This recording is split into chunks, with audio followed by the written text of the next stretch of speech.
My fellow Singaporeans, every year, rain or shine, Singaporeans come together on the 9th of August for the National Day Parade to celebrate the making of our nation and renew our commitment to Singapore.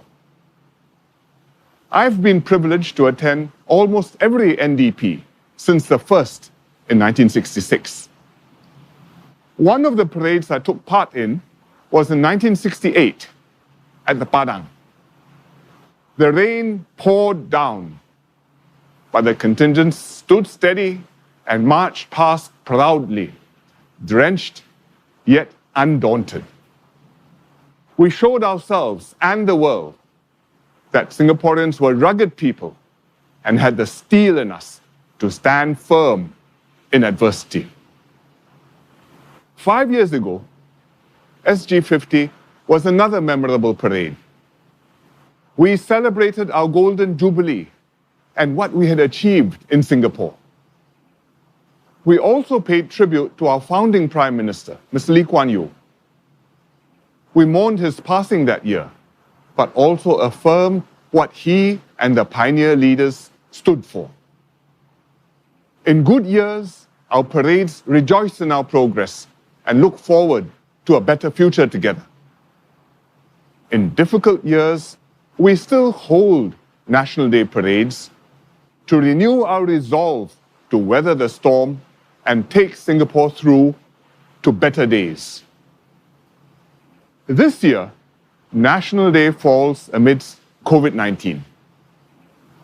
We are not able to celebrate in our usual way, but we are determined still to hold the parade as a symbol of our unity as a nation, like we have done every year since independence.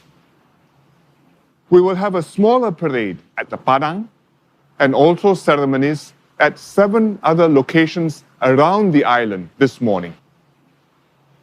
Each location will symbolize one aspect of our response to COVID-19, providing medical care for Singaporeans at NCID, supporting our workforce with skills and jobs at the Lifelong Learning Institute, keeping learning going for our students at North Vista Secondary School, or sustaining our community spirit at Kampong Admiralty. We look forward to Singaporeans across the island and also in far-flung lands joining the parade virtually and celebrating with one another. We will all share special moments, like when the Red Lions land, the mobile column reaches our town, or the state flag is flown past. We will all recite the pledge and sing Majulah Singapura in our hearts together. This NDP is also an opportunity for us to salute those on our front line fighting COVID-19. Many of them have gone way beyond the call of duty and shown great generosity of spirit. Retired doctors and nurses volunteered to come back, donning PPE to serve on the front lines in hospitals and migrant worker dormitories. Full-time national servicemen extended their terms to continue supporting COVID-19 operations. Public officers volunteered to be redeployed to organize and look after the migrant workers. Many Singaporeans stepped up too. Some went door to door, distributing meals and groceries to the elderly and low-income households. Others refurbished donated laptops for needy students for home-based learning. Thousands of public-spirited Singaporeans volunteered to be trained for swab operations. They served in the hot zones, including the dormitories and community care facilities. Migrant workers too played their part to support these operations. Their help was deeply appreciated by our SAF, home team, and public officers. These selfless acts have made all the difference to our response to COVID-19. We will need this unity and resilience more than ever. the crisis is far from over. Many countries brought COVID-19 under control and eased restrictions, only to see their cases rise sharply again. This can happen to us too, despite all our precautions. It will most likely take a year or two before a vaccine is widely available and the threat of the virus is blunted. Until then, we have to maintain our vigilance and resolve to keep ourselves, our loved ones, and our neighbors all safe. We also need to be resilient in the face of the severe economic downturn. Singaporeans are understandably anxious and worried. Business closures, retrenchments, and unemployment are all likely to go up in the coming months. But this is not the first economic crisis we have experienced.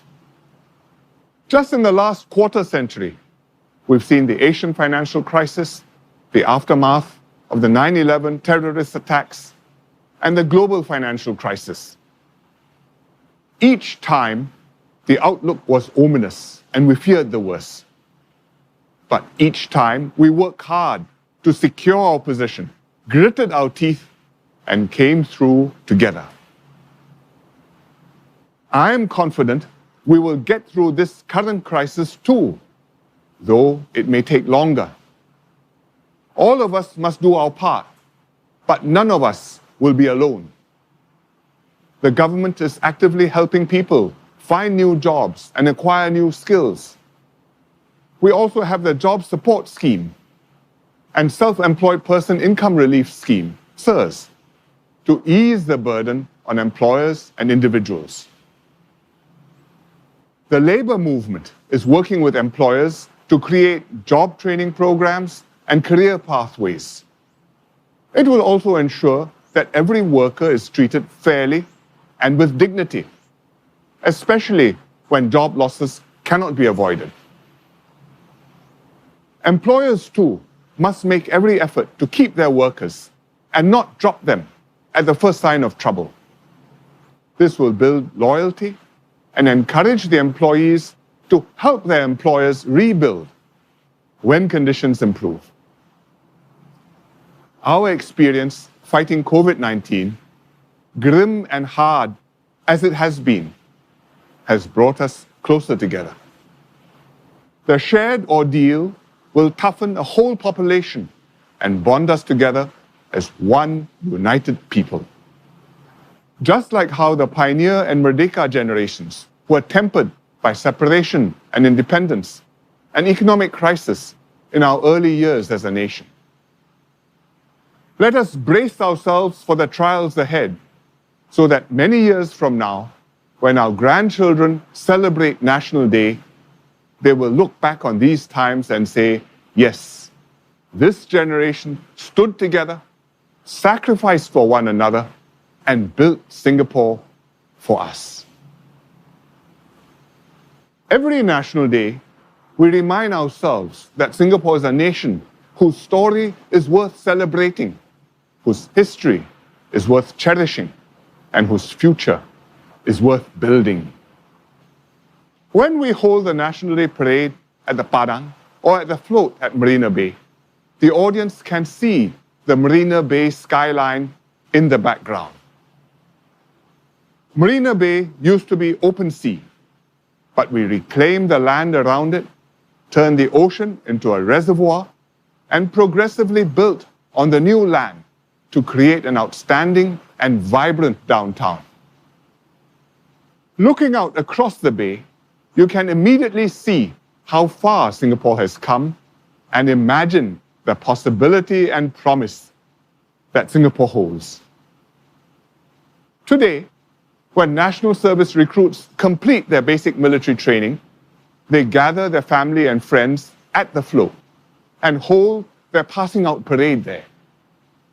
It helps them to understand what they are defending and why generations of national servicemen have been willing to serve and sacrifice to defend this metropolis that we have built together, and also the society that created all this, our families, our friends, our lives, our future. 3 years ago, I announced that we would rebuild the float into a permanent space to commemorate national service and the central role that NS plays in Singapore. And that we would name this space NS Square. The design contract has been awarded.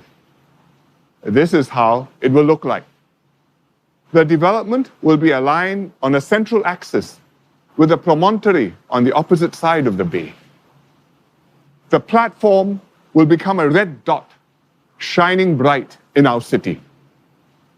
NS Square will be the central focus of our new downtown. We will build a gallery there to showcase our national service story and honor the contributions of national servicemen, past and present. NS Square will also be a community space for everyone, young and old, to enjoy. And of course, we will continue to hold our National Day parades there. This National Day, as we celebrate across the island, we will be saying the pledge and singing Majulah Singapura in unison. Not aloud as usual because of COVID-19, but in our hearts with more feeling than ever. We have dreams to realize and goals to reach for. Let us show the world that whatever the challenges, Singaporeans will stay united and prevail once more. I wish everyone a very happy National Day.